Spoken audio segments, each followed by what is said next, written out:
এই ବଣ ଜଙ୍ଗଲ ରାସ୍ତା ଦେଇକି ଆମେ କୋଉଠିକି ଯାଉଛୁ ଆପଣ ଜାଣିପାରୁଛନ୍ତି କି? ଯଦି ନ ଜାଣିପାରୁଥାନ୍ତି ତାହେଲେ କହିଦେଉଛି। ମୟୂରଭଞ୍ଜର ଉଦଳାରୁ କପ୍ତିପଦାକୁ ଆସିଲା ବେଳେ ଏଇ ଜାଗାଟି ପଡ଼େ ଦେବକୁଣ୍ଡ ଜଳପ୍ରପାତ। ଏଠିକୁ ଯିବା ପାଇଁ ଏଣ୍ଟ୍ରି ଗେଟ୍ରୁ 4.5 ରୁ 5 କିଲୋମିଟର ଭିତରେ ବାଇକ୍ରେ ଆସିବ।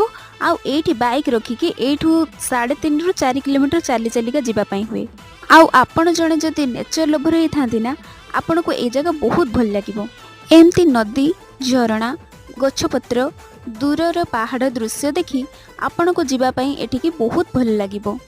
ଆଗକୁ ଯିବା ପାଇଁ ଆପଣଙ୍କ ପାଦ ଥକି ଯାଇଥିବ, ହେଲେ ମନ ଥକି ନଥିବ। ବହୁତ ସୁନ୍ଦର ଏ ଜାଗା। ଆଉ ଆପଣ ଯଦି ଆପଣଙ୍କ ଲଭ୍‌ୱାନ୍‌ଙ୍କ ସାଙ୍ଗରେ ଆସନ୍ତି ନା, ତାହେଲେ ଏ ଜାଗା ଆପଣଙ୍କୁ ବହୁତ ଭଲ ଲାଗିବ। ଏଇଠି ବହୁଥିବା ଝରଣା ଉପରେ ନା ଗୋଟେ ମନ୍ଦିର ବି ଅଛି। ସେଠିକୁ ଯିବା ପାଇଁ ମଧ୍ୟ 3 ରୁ 4 କିଲୋମିଟର ଯାତ୍ରା କରିବାକୁ ପଡ଼ିବ। କିନ୍ତୁ ଏ ଜାଗା ଆମ ଘର ପାଖରେ, ଆଉ ଆମେ ବହୁତ ଥର ଯାଇଛୁ, ତେଣୁ ଆଉ ଉପରକୁ ଆମେ ଗଲୁନି।